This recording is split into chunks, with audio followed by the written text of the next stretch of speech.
Muito boa noite, bem-vindos ao Momento Antagonista comigo, Cláudio Dantas, dia 28 de janeiro, terça-feira. Olha, queria começar o nosso bate-papo aqui falando de uma manifestação da AGU, aquele imbróglio do juiz das garantias. Vocês vão lembrar, no plantão o Dias Toffoli deu uma liminar, inclusive com uma série de observações, né, em que ele colocava ali mais 6 meses para o estudo, né, do juiz das garantias, para a aplicação efetiva do juiz das garantias, entrou no mérito da questão, fez uma série de restrições, onde pode aplicar, onde não pode aplicar, etc. E isso tudo foi derrubado pelo relator das ações, ministro Luiz Fux. Na semana passada demos destaque, assim que ele assumiu o plantão, ele pegou o negócio e fez um voto magistral derrubando a decisão de Dias Toffoli. Inclusive, desmontando os argumentos, né? Argumentos aí falaciosos, diz que não tem impacto financeiro, né? Mostrando a inconstitucionalidade da lei,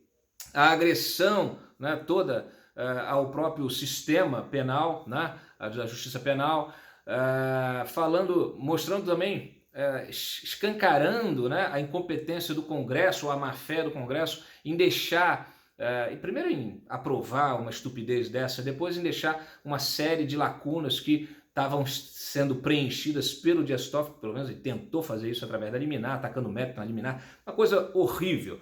Bom, felizmente tivemos a decisão do Fux, suspendendo indefinidamente.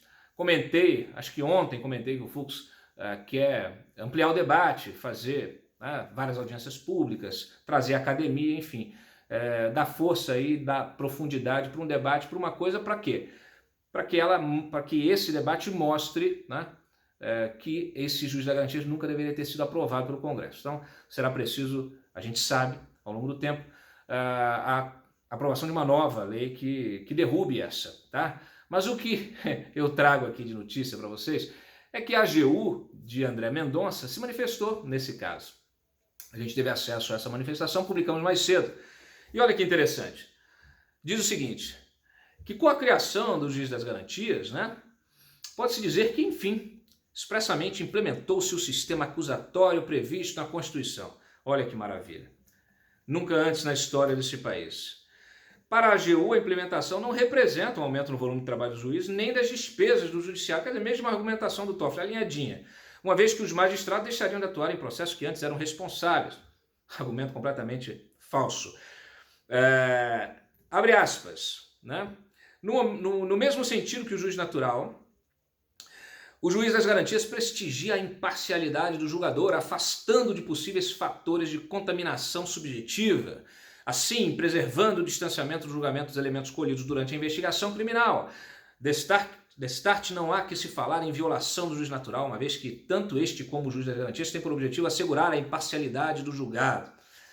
Segundo esse mesmo parecer, abre aspas, com o referido instituto, o juiz da fase acusatória passa a assumir uma relevante função de garantidor, não podendo ficar alheio frente à ocorrência de violações ou ameaças de lesão de direitos fundamentais consagrados. Assim, a Lei 3.964/2019 imputa ao magistrado uma nova posição no Estado Democrático de Direito, consubstanciada na função de proteção dos direitos fundamentais, fecha aspas. Para encerrar, a AGU defende ainda a legitimidade do Congresso para editar leis com a previsão de juiz de garantias e, portanto, abre aspas, a interferência do Poder Judiciário nesse campo deve ser vista de forma excepcional, fecha aspas.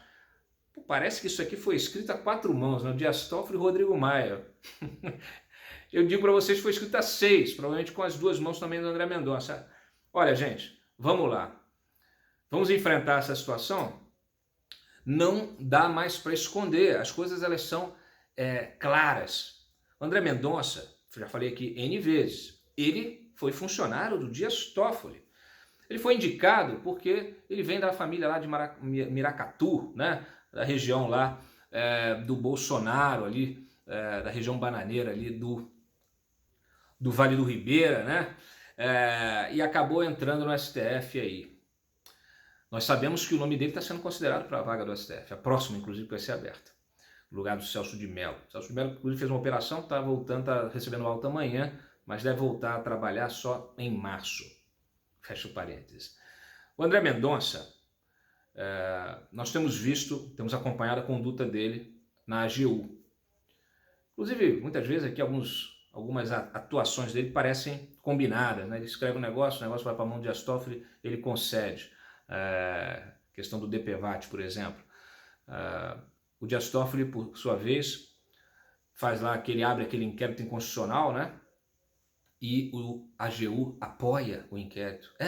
O inquérito constitucional que censurou a Cruzoé, o antagonista, que está aí atrás de blogueiro, que o Alexandre Moraes é o relator, que foi na casa, botou a PF para ir para casa de general, né, na casa de general, de tia do Zap, do pessoal que xinga os ministros do Supremo, enfim.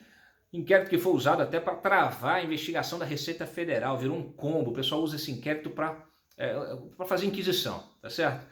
E o AGU André Mendonça apoiou esse inquérito. Não foi uma só vez, não.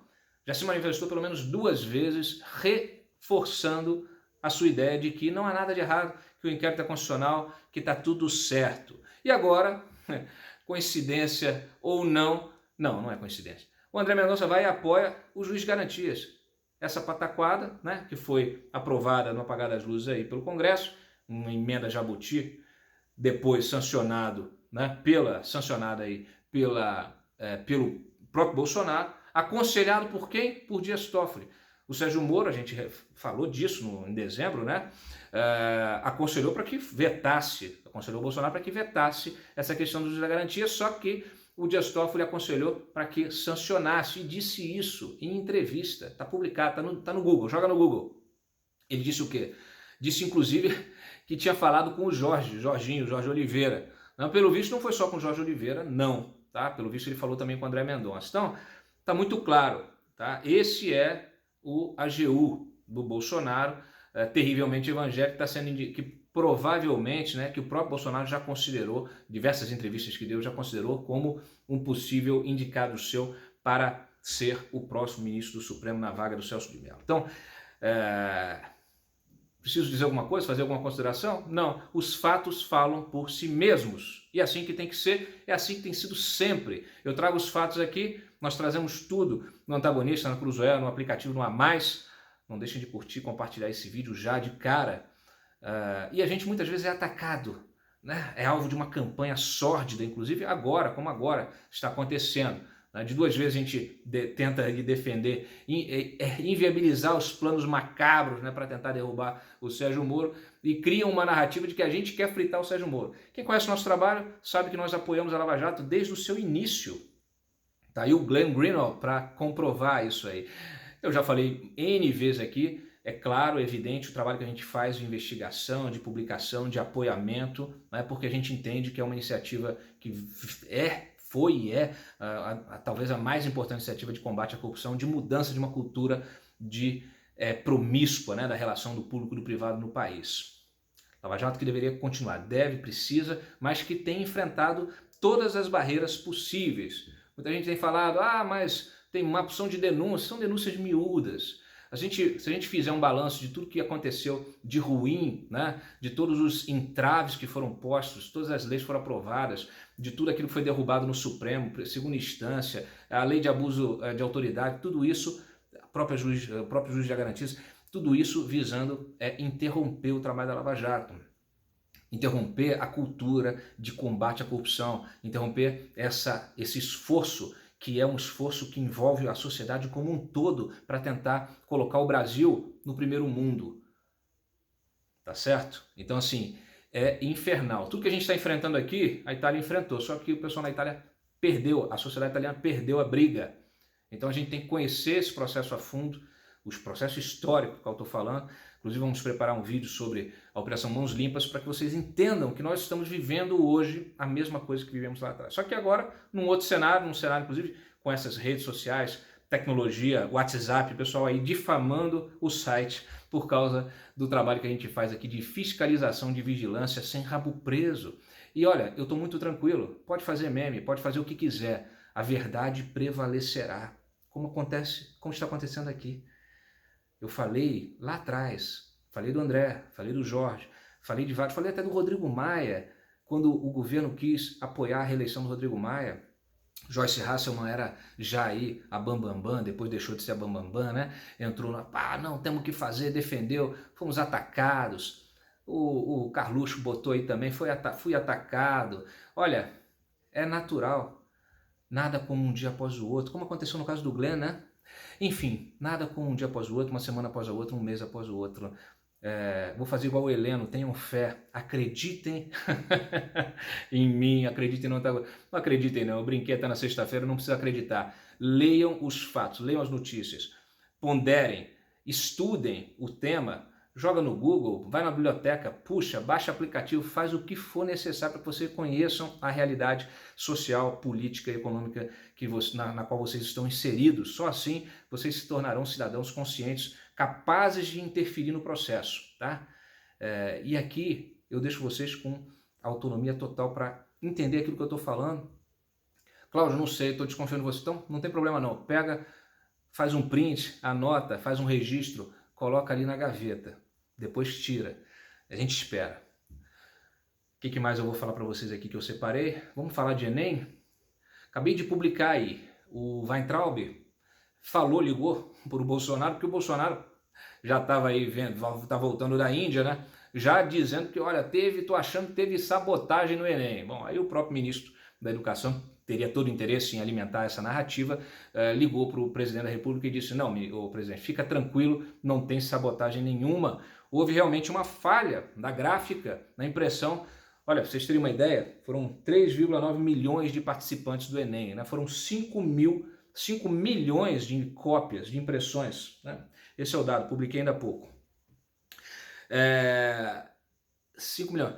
E num determinado momento deu uma engasgada ali, a impressora, o que era para imprimir um gabarito, imprimiu, passou, imprimiu outro na hora do encadernamento, então acabou dando um problema pontual que atingiu mais ou menos aí 6 mil provas, 6 mil estudantes na Bahia, em Minas, 4 cidades apenas, 6 mil no universo de 3,9 milhões, quase 4 milhões de estudantes. Então, depois teve problema na internet, estavam fazendo uma migração para a nuvem, já está atualizado, o pessoal já pode acessar. Houve essa decisão judicial mais cedo aí do Noronha, né? Noronha que também não verificou nenhum dano, né, a esses estudantes, nenhum dano ao sistema, né, do Enem, ao SISU, que dá aí acesso para que os estudantes possam se matricular, possam concorrer a vagas nas universidades. Então, olha, decisão do presidente do STJ diz que, analisou o caso e disse que está tudo certo, liberou a divulgação do SISU, que já está disponível, está lá para que vocês possam, os estudantes, seus filhos, possam consultar. Então, assim, tudo certo, resolvido, bola para frente, não teve sabotagem e o próprio ministro deve aproveitar aí os próximos dias para tirar outras dúvidas e esclarecer o que aconteceu, tá? E o que não aconteceu, tá bom? Que mais eu falo para vocês? Temos aqui várias notinhas pequenas importantes. Para quem não assistiu o Boletim a Mais, eu recomendo que assista, né? Porque o Abraham Weintraub está enfrentando o corredor polonês, né? Seu inferno aí. Falou demais, né? Tem aquele jeitão dele, vai no Twitter, fala umas coisas, depois agora, claro, estão processando ele, foram lá na comissão de ética, hoje tomou uma advertência, falei sobre isso mais cedo, decisão unânime lá da comissão de ética, na ausência aí dos únicos candidatos que apoiam o governo, resolveram não apoiar o Abraham, nem apareceram. E aí ele acabou tomando essa advertência. Tem vários outros processos na comissão de ética da Presidência da República, né, de ética pública, que é uma comissão, para quem não sabe, que faz essa fiscalização das autoridades, tá bom? São vereditos, vamos dizer assim, administrativos, são julgamentos administrativos. Então ele tomou essa advertência e provavelmente, pelo que eu apurei, corre o risco de levar outras e até dessa punição ser aumentada. Ele pode até ser impedido de assumir cargo público. Enfim, tem uma série de coisas que envolvem esses processos e, claro, o pessoal vai correndo lá para a comissão. E uma outra parte foi para a justiça. Tem 19 ações pedindo aí a anulação do Enem. Quer dizer, você vai anular uma prova, vai prejudicar 4 milhões de estudantes por causa de uma questão pontual que envolveu 6 mil. Então, não é possível, né?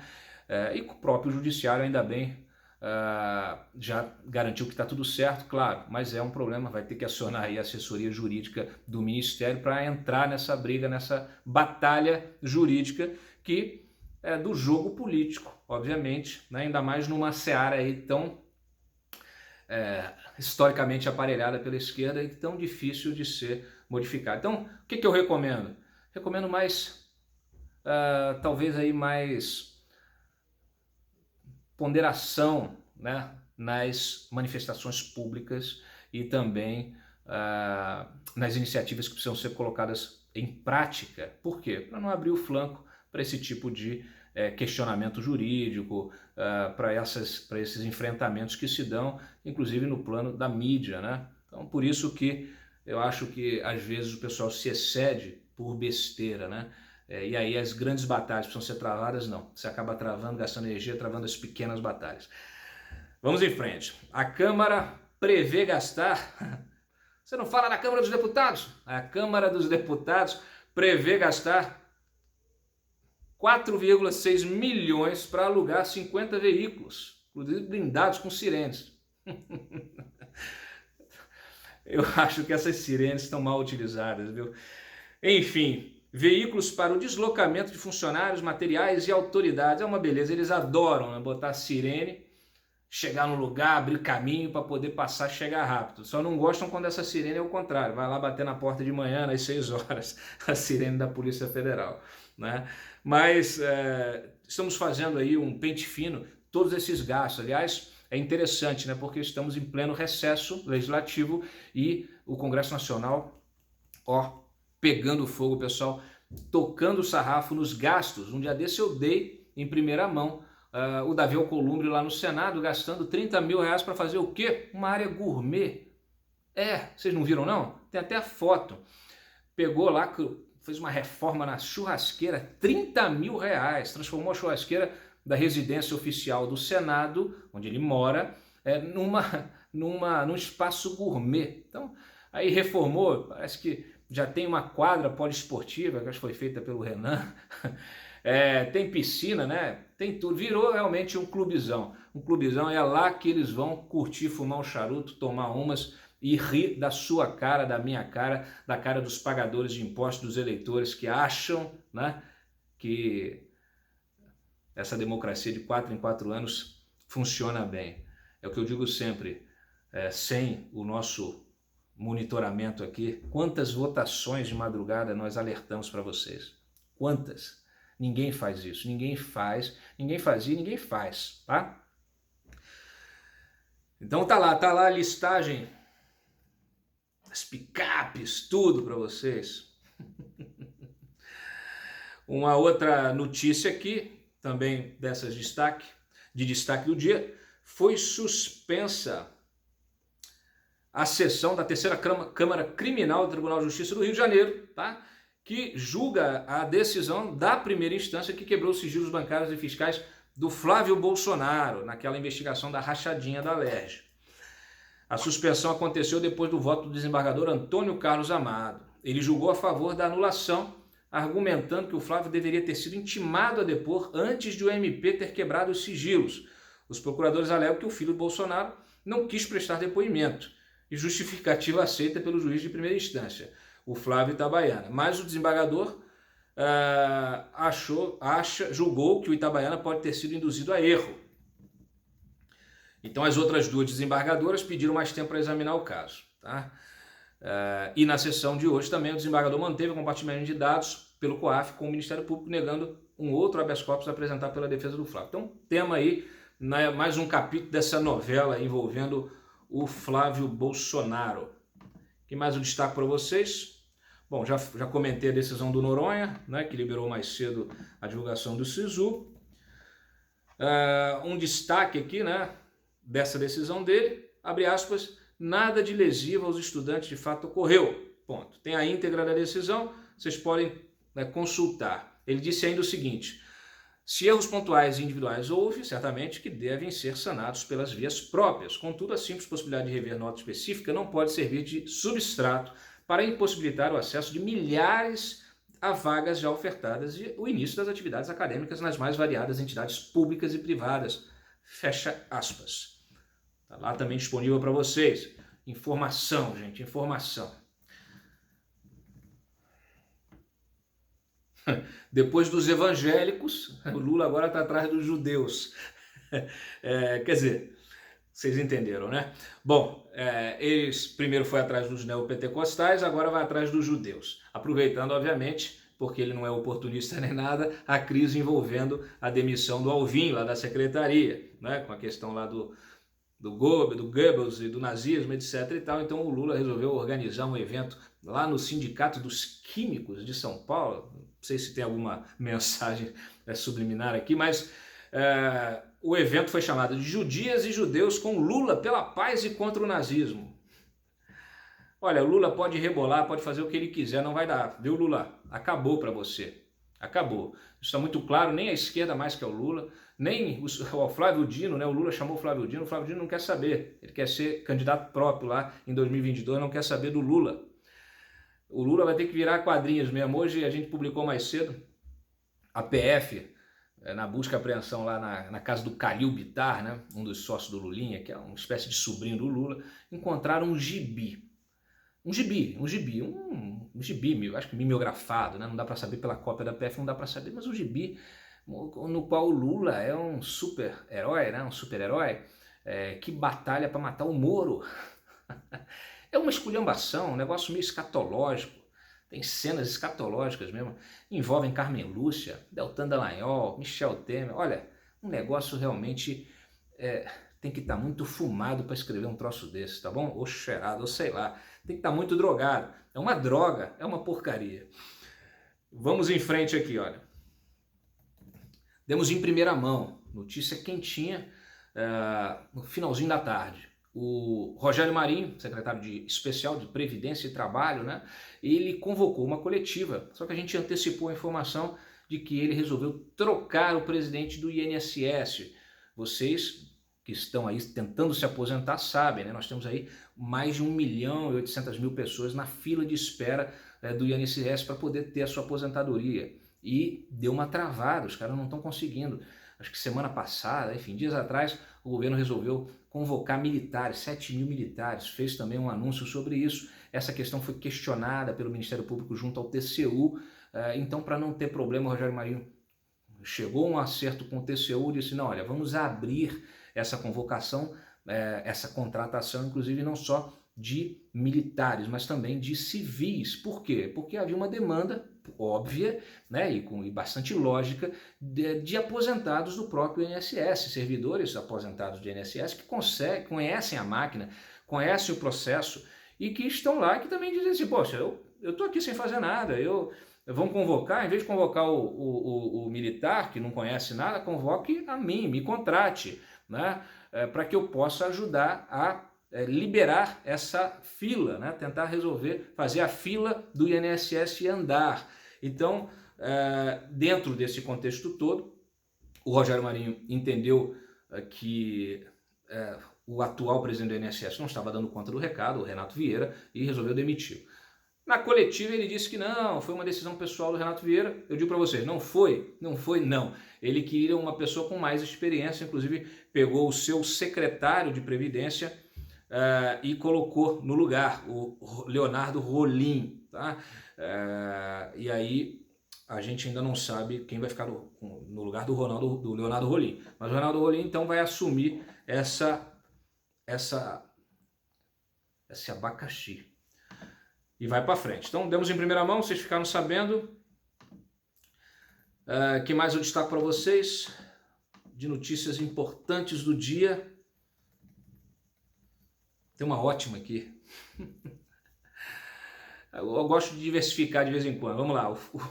O Ministério Público Paulista propôs um acordo de colaboração premiada para o Gilberto Kassab, réu numa ação em que ele tem de pagar 85 milhões de reais. Quer dizer, é uma ação que ele recebeu de propina Caixa 2 do Odebrecht.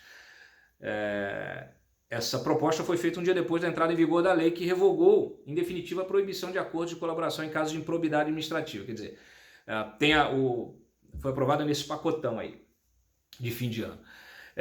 Tem lá a improbidade, o cara pode responder na questão, parte administrativa, civil e também criminal. Então, e no caso aqui de ações de improbidade, ele pode anular a ação de improbidade se ele entrar num acordo com o Ministério Público, no caso aqui um acordo de colaboração. Então vamos ver se o Kassab aceita.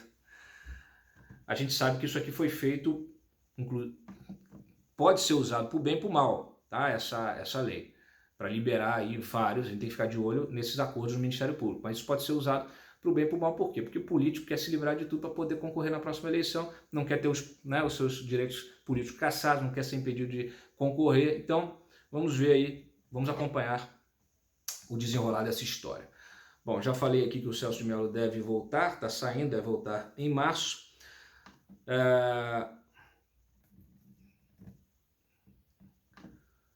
Mais nada aqui. Tem uma questão, uma noticiazinha rapidinha, mas muito curiosa, né? Vocês viram, desde a crise da semana passada, o Ibanez, né?